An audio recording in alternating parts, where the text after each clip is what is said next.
Hi, I'm Deanna Galloway, the owner of Rosie's Coffee in the Villanova Train Station.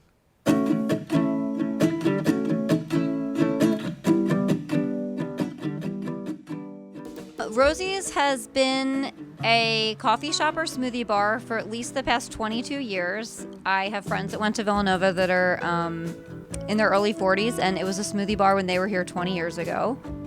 It's undergone about 3 changes of ownerships during that time. I've been here for the past 3 years.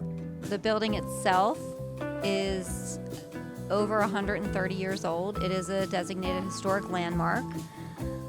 If you've been inside, you know it is a fully functioning train station inside with a ticket window. We have seen some historic photos where the station master actually lived here in the train station, and the parking lot was their garden.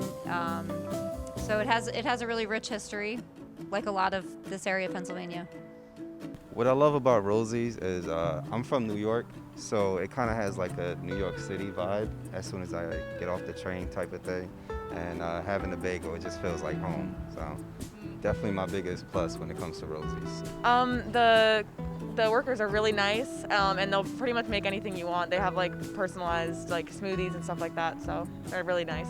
I would just describe it as a healthier alternative to some of the things available on campus, and also a more local place to get coffee. All of our coffee is roasted by House Cup Coffee Roasters in Havertown. They deliver to us about twice a week. It's a very small shop. Our coffee is always super fresh. And we just have different things than what Villanova has. Our specials menu is always changing. People love our acai bowls. We did tweak the recipes for pitaya bowls and mermaid bowls over the summer, and they've been growing in popularity as well. So kind of just when people want something a little different, a little fresher, you want to drink your fruits and vegetables, it's a good place to come for that. Or just for comfort, like if you're feeling like you just want to be around someone that's a mom who's not there to tell you to nag or do your homework, I'm there for that too. So why do you come to Rosie's? I come to Rosie's because I live on West, and I love how close it is and convenient, and it's very tasty. I think just going inside, I feel like I'm in a really cool coffee shop that in Europe or something. And Deanna, the owner, she's so sweet. I just go in there and it brightens up my day. Even though I have a coffee maker at home, I just like coming to Rosie's for the vibes. So my husband has worked at Villanova for I think about 15 years, and he loves Villanova. We live adjacent to campus, and we've always joked that, in a perfect world, I would work at a coffee shop and he would be able to walk to work. He was just walking home from a meeting one day that was on West and saw the for sale sign and came home, and at dinner that night in front of our 3 kids, he said, I saw this coffee shop for sale and I emailed them about buying it for mommy. And the rest was very fast paced, very unexpected, and a bit of a whirlwind, to be frank. My favorite part of being owner is honestly working with young people, getting to hear about things going on in their life. I love hearing when seniors that come in or that have come in for a couple years are having job interviews, or when they get job offers and they can share that with me.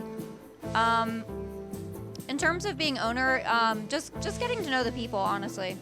I think the service is very personal, and it always feels like she actually wants to know how your day is going. What's your go-to order at Rosie's?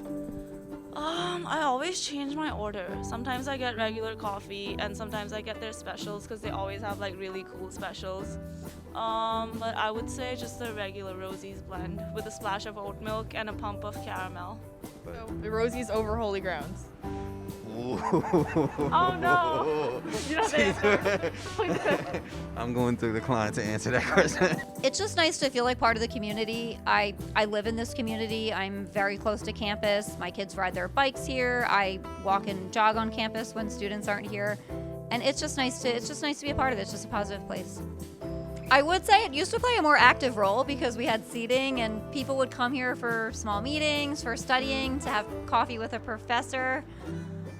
This semester, I feel like it's just like a little tiny ray of sunshine for people. Just a small little slice of normal.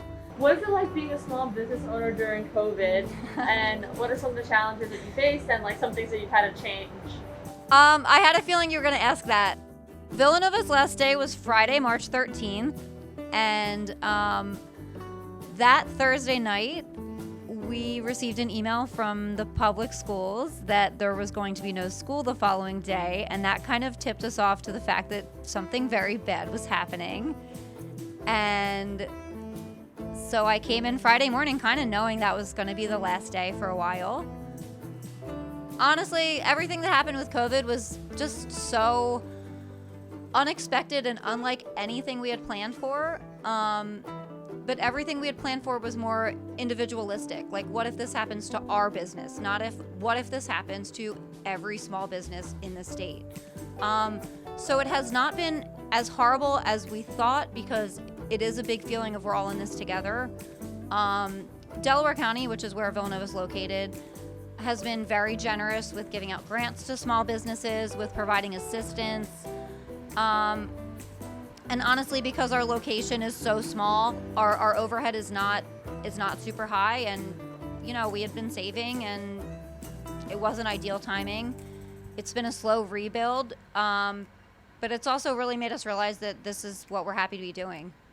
So sometimes people ask me, why did you want to start a small business when there's a Starbucks right down the street, there's Holy Grounds? And I think a lot of it boils down to, with a small business, it's not a corporation. It's doing something that helps someone's family, that builds a sense of community. It's a nice place to gather for people to just have conversation and camaraderie, and know that you're doing something good within your community. So we love Rosies, and we hope you do too. And if you haven't been in, please come visit.